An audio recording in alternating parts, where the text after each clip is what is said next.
Simplify 2 power 22 into 3 power 33.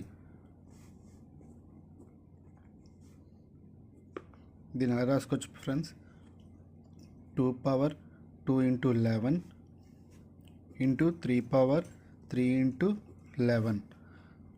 దీని మళ్ళీ ఎలా రాసుకోవచ్చు friends, 2 power 2 whole power 11 3 power 3 whole power 11. Formula చూడండి friends, a power mn equal to a power m whole power n. So ఇది 2 power 2 అంటే 4 power 11 into 3 power 3 అంటే 27 power 11. మళ్ళీ formula చూడండి friends, a power m into a power m into b power m equal to ab power m. So 4 into 27 whole power 11. 4 into 27 ఎంత friends, 108